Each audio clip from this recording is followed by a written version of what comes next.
Hello guys, welcome back to my YouTube channel yes chem study a way of success. मैं हूं आपका educator Shivam Mishra और यहां पे क्लास 12th बायोलॉजी का जो अध्याय 6 है पूरा कंप्लीट इस वीडियो में आपको देने वाले हैं। और यदि आप लोग चैनल पे नए हैं तो बस आपसे एक रिक्वेस्ट है कि चैनल को सब्सक्राइब कर लें। सब्सक्राइब करने के बाद बेल आइकन को ज़रूर प्रेस करें ताकि आने वाले जितनी भी लेटेस्ट वीडियो की नोटिफिकेशन हो वो सबसे पहले आप तक पहुँचे और आप अपने बोर्ड एग्ज़ाम की तैयारी सबसे अच्छे तरीके से कर पाएँ, वो भी घर बैठे। हर एक वीडियो मेरे प्यारे बच्चों आपको मिल जाएगा, वो भी प्लेलिस्ट के अंदर। और सभी नोट्स हम अपने टेलीग्राम चैनल पर भेजते हैं, तो टेलीग्राम को भी आप ज़रूर से ज़रूर सब्सक्राइब कर लीजिए।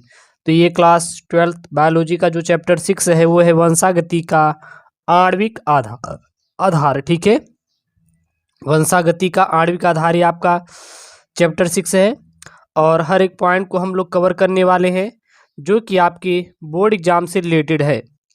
और इसमें एक भी पॉइंट आपका छूटेगा नहीं, हर एक पॉइंट को हम लोग बेहतरीन तरीके से कवर करेंगे ताकि आपको कोई भी प्रॉब्लम क्रिएट ना हो और आप अपना पूरा नोट्स अच्छे से कंप्लीट कर पाएँ। तो सबसे पहले जानते हैं न्यूक्लिक अम्ल के बारे में कि न्यूक्लिक अम्ल होता क्या है। तो न्यूक्लिक अम्ल की खोज स्वीडन के वैज्ञानिक फ्रीडरिच मिशन ने सन 1869 ईस्वी ने पस कोशिकाओं में की। तो न्यूक्लिक अम्ल की खोज किसने की थी? न्यूक्लिक अम्ल की खोज स्वीडन के वैज्ञानिक फ्रीडरिच मिशन ने सन 1869 ईस्वी में पस कोशिकाओं में की। चूँकि यह पदार्थ केंद्रक में मिला था इसलिए इसे न्यूक्लिन नाम दिया गया और 1899 में इसकी अम्लीय प्रकृति के कारण इस पदार्थ को न्यूक्लिक अम्ल नाम दे दिया गया। ठीक है, अब आता है न्यूक्लिक अम्ल के प्रकार। तो न्यूक्लिक अम्ल देखेंगे तो यह मुख्यतः दो प्रकार के होते हैं। पहला होता है डीएनए और दूसरा होता है आरएनए। डीएनए बोले तो डीऑक्सीराइबो न्यूक्लिक एसिड, आरएनए बोले तो राइबो न्यूक्लिक एसिड। तो सबसे पहले हम लोग जानते हैं डीएनए के बारे में। तो डीएनए होता क्या है? तो डीएनए आनुवांशिक पदार्थ होता है। जो डीएनए एक है वो हमारा क्या है? डीएनए एक आनुवांशिक पदार्थ होता है। ठीक है, तो चलिए देखते हैं डीएनए के बारे में। सन 1902 में सटन तथा बाबेरी ने प्रस्तावित किया कि आनुवांशिक सूचनाएं एक पीढ़ी से अगली पीढ़ी में गुणसूत्रों के माध्यम से स्थानांतरित होती हैं और इसे ही डीएनए नाम दिया गया। अब डीएनए के आनुवांशिक या जेनेटिक पदार्थ होने के पक्ष में प्रमाण, यानी कि यह ऐसा प्रमाण दिया गया कि यस, जो डीएनए है यह आनुवांशिक या जेनेटिक पदार्थ ही है। पहला जो था डीएनए का आनुवांशिक होने के पदार्थ के संबंध में क्या प्रमाण दिया था? पहले दिए थे ग्रिफिथ का जीवाणु का रूपांतरण प्रयोग। तो ग्रिफिथ ने सन 1928 में अधिकांश स्तनधारियों में निमोनिया उत्पन्न करने वाले जीवाणु न्यूमोकोकस एंड डिप्लोकोकस न्यूमोनी पर अपने प्रयोग किए जो निम्नलिखित प्रकार के थे। पहला था उग्र विभेद और दूसरा था अनुग्र विभेद। तो यह उग्र विभेद क्या था? इस विभेद के जीवाणु चिकनी भित्ति होती है और इसकी बाहरी आवरण नहीं होता है। और दूसरा है अनुग्र विभेद। तो इस विभेद के जीवाणु खुरदरी भित्ति वाले होते हैं और इन पर पॉलीसैकेराइड का आवरण नहीं होता है। ये निमोनिया रोग उत्पन्न नहीं कर पाते हैं, इसलिए इसे अनुग्र विभेद कहा जाता है। अब आता है आनुवांशिक पदार्थ के गुण, यानी कि आनुवांशिक पदार्थ में क्या क्या गुण पाए जाते हैं।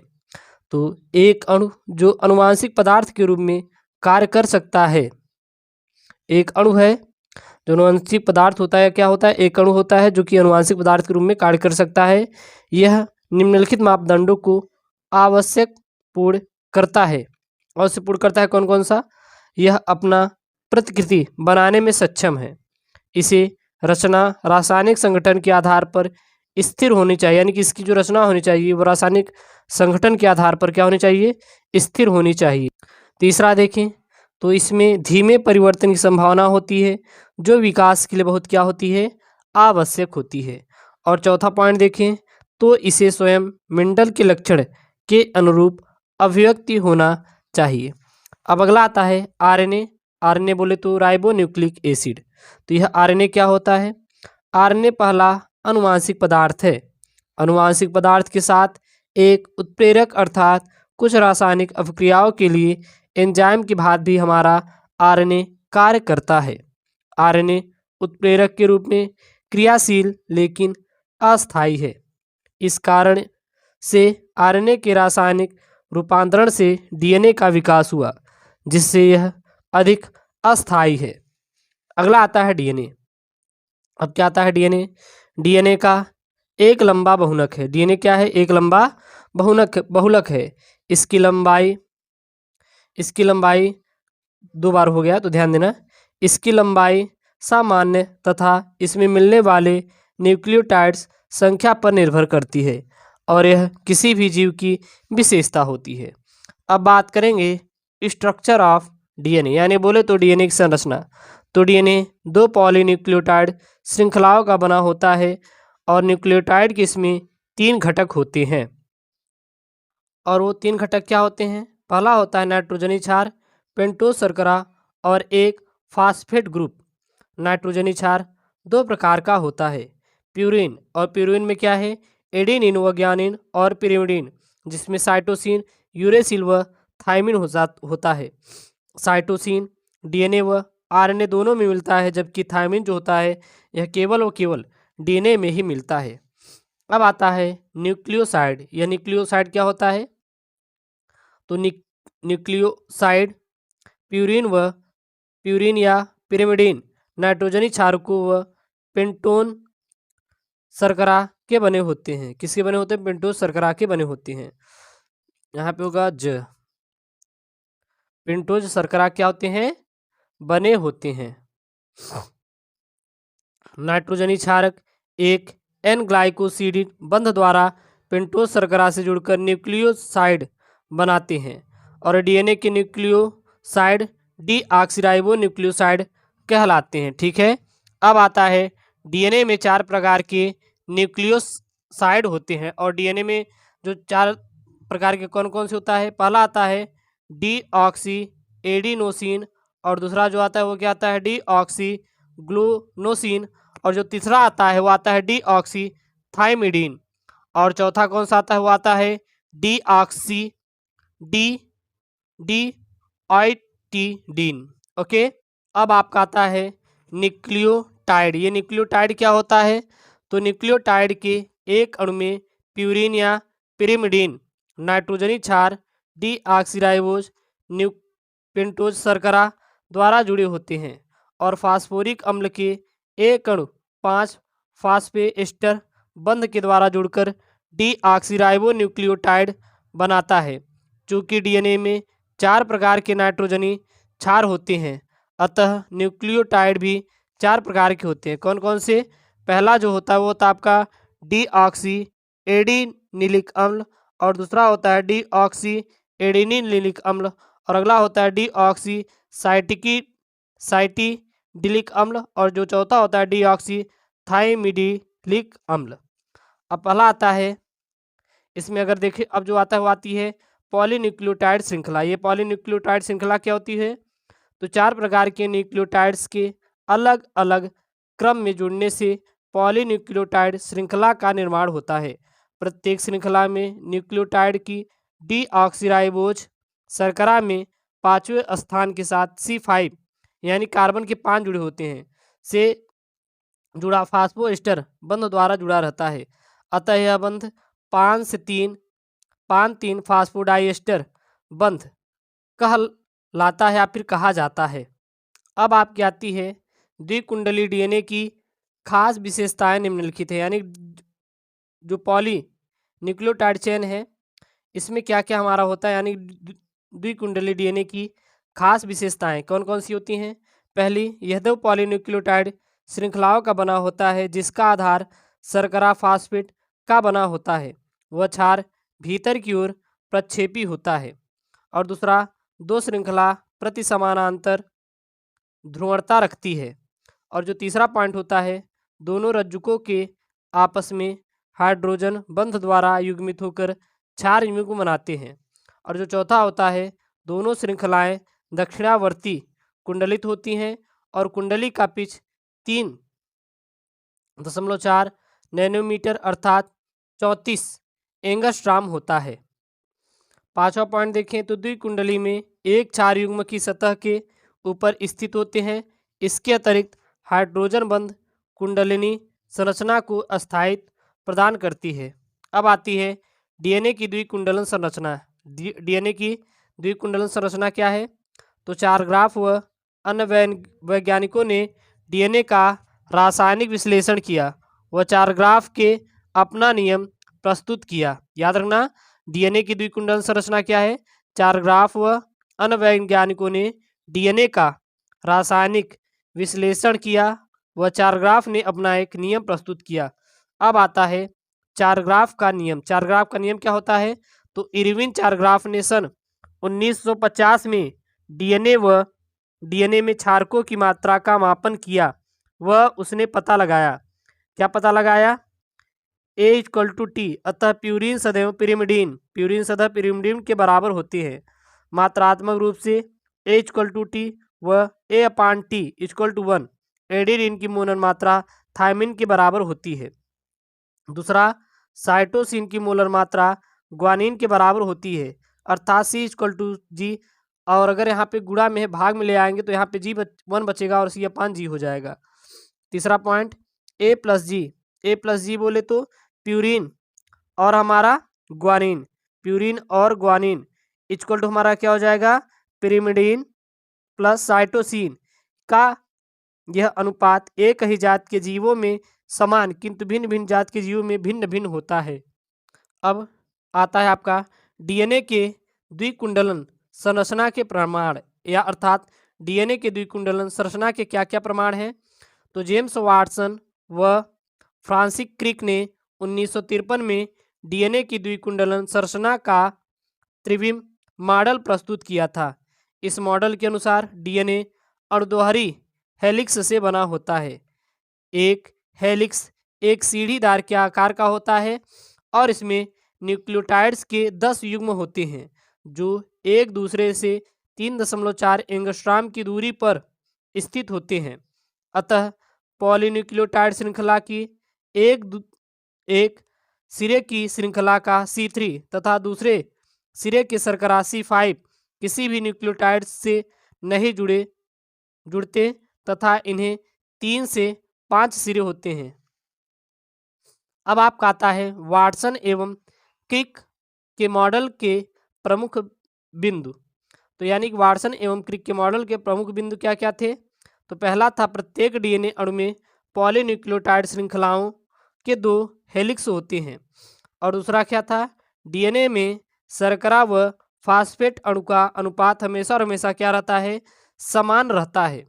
तीसरा क्या था? न्यूक्लियोटाइड्स में या न्यूक्लियोटाइड्स के शर्करा अणु फास्फेट अणुओं से 5 से 3 फास्फोडाइएस्टर बंध द्वारा हमेशा और हमेशा जुड़े रहते हैं।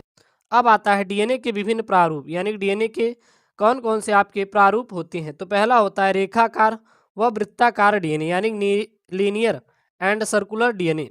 तो रेखाकार और वृत्ताकार डीएनए क्या है? तो डीएनए की 2 प्रकार की आकृतियां होती है, रेखाकार व वृत्ताकार। रेखाकार डीएनए के दोनों छोर स्वतंत्र होते हैं तथा ये यूकैरियोटिक कोशिकाओं में पाए जाते हैं और वृत्ताकार में दोनों छोर स्वतंत्र नहीं होती हैं। याद रखना, रेखाकार में दोनों छोर क्या होते हैं? स्वतंत्र होते हैं, लेकिन वृत्ताकार में दोनों छोर स्वतंत्र नहीं होती हैं। और डीएनए के 5 स्वरूप, और डीएनए के 5 स्वरूप क्या क्या होते हैं? तो डीएनए के 5 स्वरूप A, B, C, D व Z डीएनए पाए जाते हैं। इनमें न्यूक्लियोटाइड युग्मों के मध्य की दूरी एवं कुंडलिनी में न्यूक्लियोटाइड युग्मों की संख्या व कुंडलन की दिशा में भिन्नताएं होती हैं। अब आपका आता है कोडिंग व नॉन कोडिंग डीएनए। ये कोडिंग व नॉन कोडिंग डीएनए क्या होता है? तो यूकैरियोटिक कोशिकाओं में डीएनए दो प्रकार के होते हैं। यूकैरियोटिक कोशिकाओं में डीएनए कितने प्रकार के होते हैं? दो प्रकार के। पहला क्या होता है? कोडिंग या क्रियाशील डीएनए, और दूसरा जो होता है नॉन कोडिंग या फिर अक्रियाशील डीएनए। तो सबसे पहले हम लोग देखते हैं कोडिंग या क्रियाशील डीएनए। तो यूकैरियोटिक डीएनए के प्रत्येक सिट्रोन में क्रमशः कोडिंग एवं नॉन कोडिंग क्षेत्र पाए जाते हैं। सिट्रोन के कोडिंग भाग को एक्सोन्स कहते हैं और यह विभिन्न प्रकार के प्रोटीन्स, हिस्टोन प्रोटीन तथा सभी प्रकार के डीएनए का संश्लेषण करता है।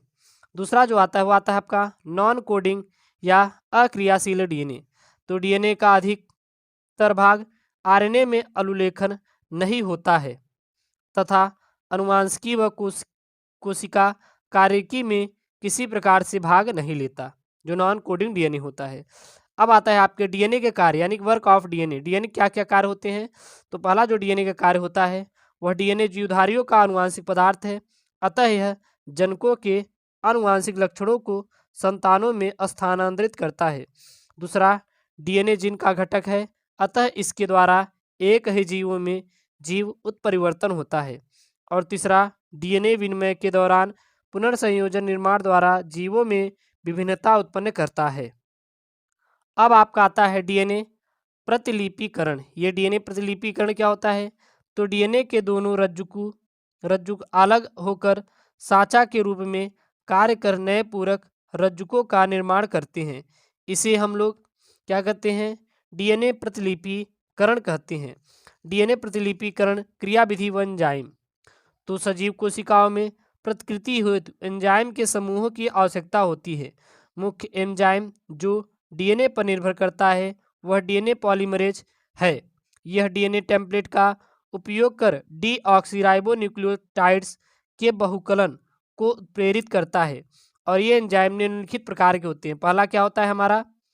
DNA polymerase. दूसरा होता है डीएनए लाइगेज। तीसरा होता है टोपो आइसोमरेजया या गाइरेज। और चौथा होता है डीएनए पॉलीमरेज। और पांचवा होता है हेलिकेज। और जो छठवां होता है डीएनए गाइरेज होता है। अब आपका आता है डीएनए द्विगुणन के प्रमुख चरण, यानी डीएनए द्विगुणन के कौन कौन से प्रमुख चरण होते हैं? तो प्रोकैरियोटिक एवं यूकैरियोटिक कोशिकाओं में डीएनए द्विगुणन की क्रिया मूल रूप से समान होती है। यह निम्नलिखित पदों में पूरी होती है। पहला देखें तो डीऑक्सीराइबोन्यूक्लियोटाइड्स का सक्रियकरण, और दूसरा डीएनए प्रकृति का संभारण, और जो तीसरा होता है डीएनए अणुओं के पराकुंडलन का अकुंडलन, और जो चौथा होता है आरएनए प्राइमर का संश्लेषण, और जो पांचवा होता है क्षारक युगलों का निर्माण, और जो छठवां होता है वो क्या आता है डीऑक्सीराइबोन्यूक्लियोटाइड्स में परिवर्तन, और जो सातवां होता है नई डीएनए श्रृंखलाओं का निर्माण। अब आपका आता है राइबोन्यूक्लिक अम्ल, बोले तो आरएनए। ये राइबोन्यूक्लिक अम्ल क्या है इसके बारे में पूरी हम लोग जानकारी अब प्राप्त करेंगे। तो प्रकृति में आरएनए लंबे राइबोन्यूक्लियोटाइड्स अणुओं की बनी एकल श्रृंखला के रूप में पाया जाता है। यह प्रकृति में हमारा आरएनए जो होता है लंबे न्यूक्लियोटाइड्स अणुओं की बनी एकल श्रृंखला के रूप में पाया जाता है। प्रत्येक राइबोन्यूक्लियोटाइड 3 अणुओं से बनता है, एक फास्फेट समूह, एक पेंटोज शर्करा व एक नाइट्रोजन क्षारक। राइबोज शर्करा आरएनए अणु में रीढ़ की हड्डी का कार्य करती है। अब आपका आता है आरएनए का संगठन। तो आरएनए का निर्माण 4 प्रकार के न्यूक्लियोटाइड मोनोमर्स से निर्मित बहुलकों द्वारा होता है। आरएनए में 700 से 12,000 न्यूक्लियोटाइड्स पाए जाते हैं। आरएनए को बनाने वाले राइबोन्यूक्लियोटाइड्स 4 प्रकार के होते हैं। पहला क्या होता है एडेनिक अम्ल, और दूसरा होता है ग्वालिनिक अम्ल, तीसरा होता है साइटिडिलिक अम्ल, और चौथा होता है यूरिडिलिक अम्ल। अब आपका आता है आरएनए के प्रकार। तो आरएनए कौन कौन से प्रकार के होते हैं? पहला होता है संदेशवाहक आरएनए, बोले तो एमआरएनए। आरएनए कितने प्रकार के होते हैं? तो निम्नलिखित प्रकार के होते हैं। पहला क्या होता है संदेशवाहक आरएनए, यानी बोले तो एमआरएनए मैसेंजर आरएनए। संदेशवाहक आरएनए का निर्माण केंद्रक के अंदर डीएनए में संरचनात्मक जीन के अनुलेखन द्वारा, अर्थात डीएनए के एक वलयक के पूरक प्रतिलिपि के रूप में होता है। यह डीएनए में कूटित सूचनाओं को निहित रखता है। वह इन्हें कोशिका द्रव्य में ले जाकर अंत में राइबोसोम्स से संलयन हो जाता है। यह प्रोटीन संश्लेषण हेतु एक साँचा बनाता है। दूसरा जो आपका आरएनए वो आता है टीआरएनए अर्थात ट्रांसफर आरएनए। तो यह भी केंद्रक के भीतर डीएनए अनुलिपीकरण द्वारा बनता है। यह कोशिका द्रव्य में पाया जाता है। यह कोशिका के अमीनो अम्लों को यह यहाँ पे होगा, वह हो गया है पॉलीपेप्टाइड श्रृंखला में सही क्रम में व्यवस्थित करता है और कोशिका में आरएनए का कुल भाग का 16 से 18% जो तो हमारा टीआरएनए होता है। अब का आपका आता है राइबोसोमल आरएनए, बोले तो आरआरएनए। यह राइबोसोम में पाया जाता है, अतः इसे राइबोसोमल आरएनए कहा जाता है। राइबोसोम्स प्रोटीन संश्लेषण का स्थल है। वह कोशिका में सर्वाधिक संख्या इन्हीं की होती है। राइबोसोमल आरएनए कोशिका का कुल आरएनए का लगभग 80% भाग होता है। अगला आता है आपका अनुलेखन। यह अनुलेखन क्या होता है? तो डीएनए की एक रज्जुक से आनुवंशिक सूचनाओं को आरएनए में प्रतिलिपिकरण करने की प्रक्रिया को अनुलेखन कहते हैं। आपका आता है अनुलेखन इकाई। और अनुलेखन इकाई क्या होता है? तो डीएनए का वह भाग जो आरएनए के अनुलेखन में भाग लेता है अनुलेखन इकाई कहलाता है। तो याद रखना, अनुलेखन इकाई क्या होता है? डीएनए का वह भाग जो आरएनए के अनुलेखन में भाग लेता है अनुलेखन इकाई कहलाता है। और अनुलेखन के मुख्यतः 3 भाग होते हैं। पहला क्या होता है? उन्नायक, दूसरा होता है समापक भाग और तीसरा होता है संरचनात्मक जीन। अब आपका आता है अनुलेखन का प्रक्रम यानी प्रोसेस ऑफ ट्रांसक्रिप्शन। ये अनुलेखन का प्रक्रम क्या है? तो आरएनए के संश्लेषण में 4 प्रकार के राइबो न्यूक्लिक या न्यूक्लियोटाइड्स यानी कि एएमपी, सीएमपी और यूएमपी भाग लेते हैं। प्रोकैरियोटिक आरएनए पॉलीमरेज एक सिग्मा कारक युक्त होलो एंजाइम्स है। यह प्रमोटर क्षेत्र के प्रारंभ संकेत की पहचान करके उससे जुड़ जाता है और सिग्मा कारक आरएनए अनुलेखन की शुरुआत करके आरएनए पॉलीमरेज डीएनए पर आगे बढ़ते हुए आरएनए श्रृंखला दीर्घीकृत तब तक करता रहता है जब तक कि यह डीएनए समापन बिंदु पर नहीं पहुंच जाता। अब हम लोग प्रोटीन संश्लेषण हेतु कुछ हम लोग यंत्रावली या फिर शब्दावली को देख लेते हैं। तो पहला आता है अमीनो अम्ल। यह अमीनो अम्ल क्या होता है? तो प्रोटीन संश्लेषण हेतु 20 प्रकार के अमीनो अम्ल की आवश्यकता होती है और प्रोटीन की संरचनात्मक इकाई अमीनो अम्ल होते हैं। जो प्रोटीन की संरचनात्मक इकाई होते हैं यही आपके क्या होते हैं? अमीनो अम्ल होते हैं। दूसरा आता है डीएनए। तो प्रोटीन संश्लेषण हेतु विशिष्ट नियंत्रक की आवश्यकता होती है जिससे अमीनो अम्ल सही क्रम में सही प्रकार से जुड़कर वांछनीय प्रोटीन बना सके। और तीसरा होता है स्थानांतरण आरएनए यानी बोले तो टीआरएनए। तो टीआरएनए विशेष प्रकार का अमीनो अम्ल का वहन करके राइबोसोम्स तक ले जाते हैं और कोशिका में 20 प्रकार के अम्ल हेतु 20 प्रकार के टीआरएनए अणु होते हैं।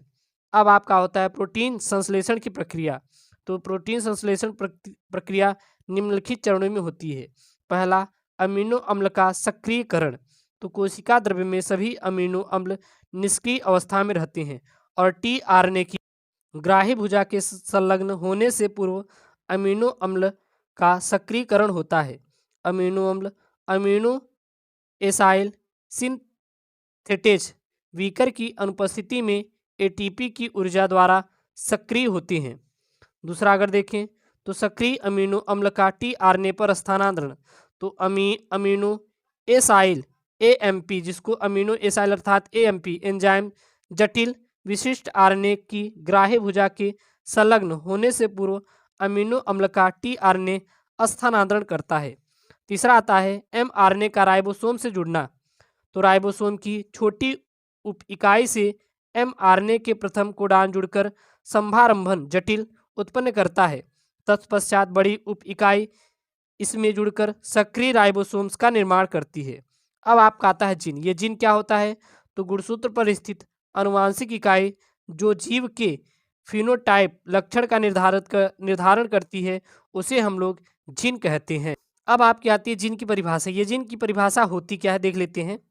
तो डीएनए का एक खंड जिसमें किसी लक्षण का अनुवांशिक कोडान निहित होता है वह जीन कहलाता है। जीन एक अनुवांशिक इकाई है और ये गुणसूत्रों के ऊपर रेखीय क्रम में पाए जाते हैं और कार्यों के आधार पर इसे निम्नलिखित रूप में परिभाषित किया जाता है। पहले हम लोग सिट्रोन कहते हैं। तो डीएनए खंड जो पॉलीपेप्टाइड को कूटित करता है सिस्ट्रोन कहलाता है। और दूसरा जो आता है वो आता है रेकॉन। रेकॉन क्या होता है? तो सिस्टोन का ऐसा भाग जो विनिमय तथा पुनर्संयोजन दर्शाता है रेकॉन कहलाता है। और तीसरा आता है आपका म्यूटोन। ये म्यूटोन क्या होता है? तो डीएनए के छोटे छोटे खंड जो उत्परिवर्तन हो सकते हैं उसे हम लोग क्या कहते हैं? म्यूटोन कहते हैं। अब आपकी आती है जीन संकल्पना। ये जीन संकल्पना है बोले तो जीन कॉन्सेप्ट क्या होता है? तो सर्वप्रथम सटन तथा बाबेरी ने जीन की संरचना, व्यवहार व प्रकृति के लिए जीन की संकल्पना का प्रतिपादन किया था और जो हमारा निम्नलिखित होता है। और कौन कौन से होता है? पहला आपका होता है प्रत्येक जीन गुणसूत्र पर स्थित होता है। दूसरा, सभी जीवों में गुणसूत्रों पर रेखीय क्रम में माला के मोतियों की भांति लगे रहते हैं। तीसरा, सभी जीवों में गुणसूत्रों की संख्या की तुलना में जीन की संख्या क्या होती है? अधिक होती है। और चौथा बात करें तो जीन से अधिक अवस्थाओं में मिल सकते हैं। जीन एक से भी अधिक अवस्थाओं में आपके मिल सकते हैं। अब आपका आता है प्रचालेख। ये प्रचालेख क्या है? तो लैक ओपेरॉन के बारे में स्पष्ट जानकारी फ्रेक्वास, जैकेब व जैके मोनार्ड ने प्रस्तुत किया। लैक प्रचालेख में पॉलीसिस्टोनिक संरचनात्मक जीन का नियमन एक सामान्य उन्नायक व नियामक जीन द्वारा होता है। इसे हम लोग प्रचालोक कहते हैं। इसे हम लोग क्या कहते हैं? प्रचालेख कहते हैं। और एक ओपेरॉन में कम से कम 4 प्रकार के जीन होते हैं। पहला क्या होता है? नियंत्रक जीन। यह एक जैव रसायन का निर्माण करता है जो ऑपरेटर जीन की क्रिया का नियमन भी करता है। और दूसरा आता है ऑपरेटर जीन और यह ओपेरॉन के कार्यों को नियंत्रक जीन के उत्पाद की या अनुपस्थिति के आधार पर प्रभावित करता है। तीसरा आता है प्रोमोटर जीन। यह प्रमोटर जीन क्या होता है? यह संरचनात्मक जीन के ट्रांसक्रिप्शन के लिए आवश्यक आरएनए पॉलीमरेज को संपर्क स्थल प्रदान करता है। चौथा आता है संरचनात्मक जीन। तो ये एमआरएनए का ट्रांसक्रिप्शन करते हैं। अब आता है प्रचालेख। प्रचालेख 2 मुख्य प्रकार के होते हैं। पहला क्या होता है? इंड्यूसिबल ऑपरेशन तंत्र और दूसरा होता है रिप्रेसिबल ऑपरेशन तंत्र। तो पहला ठीक है। अब इसमें आता है मानव जीनोम परियोजना जीन। ये मानव जीनोम परियोजना जीन क्या होता है? तो वर्धक जीन संरचनात्मक जीन के कार्यदर को बढ़ाते हैं। डीएनए अनुक्रमों को शीघ्र जानने के लिए साधारण तकनीकी के विकास से सन 1990 में मानव जीनोम के अनुक्रमों को पता लगाने के लिए महत्वाकांक्षी परियोजना का शुरुआत हुई और इसे ही हम लोग मानव जीनोम महापरियोजना जिन कहा जाता है। मानव जीनोम परियोजना के लक्ष्य। मानव जीनोम परियोजना के लक्ष्य क्या क्या थे? तो पहला था लगभग 20,000 से 25,000 सभी जीनों के बारे में पता लगाना। और दूसरा, मानव डीएनए को बनाने वाले 3 बिलियन रासायनिक क्षार युग्मों के अनुक्रमों को निर्धारित करना। तीसरा क्या था? उपरोक्त जानकारी को आंकड़ों के रूप में संग्रहित करना। और जो चौथा था वो था आपको आंकड़ों के विश्लेषण हेतु नई तकनीकी का सुधार करना। मानव जीनोम की मुख्य विशेषताएं क्या क्या थीं? तो पहला था मानव जीनोम में 3,164.7 करोड़ क्षार मिलते हैं। और दूसरा, खोजी गई 50% से अधिक जीन के कार्य के बारे में जानकारी प्राप्त होती है। और तीसरा, जीन की संख्या लगभग 30,000 है जो पहले की अनुमानित संख्या 80,000 तथा 1,40,000 काफ़ी कम है। ठीक है। और चौथा, 2% से कम जीनोम प्रोटीन कूटलेखन करते हैं।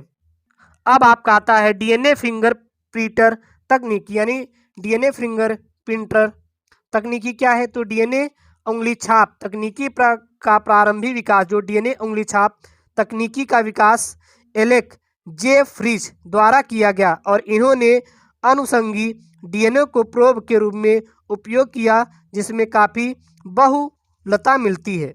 अब आता है डीएनए का स्रोत। डीएनए का स्रोत क्या क्या होता है? तो त्वचा, खून, बाल, लार आदि से फिंगर प्रिंटिंग के लिए डीएनए प्राप्त किया जाता है। इन स्रोतों से डीएनए प्राप्त करने के लिए तीव्र रफ्तार के रेफ्रिजरेटेड अल्ट्रा सेंट्रीफ्यूगेशन विधि का प्रयोग किया जाता है। इस विधि द्वारा केंद्रक से डीएनए को अलग किया जाता है।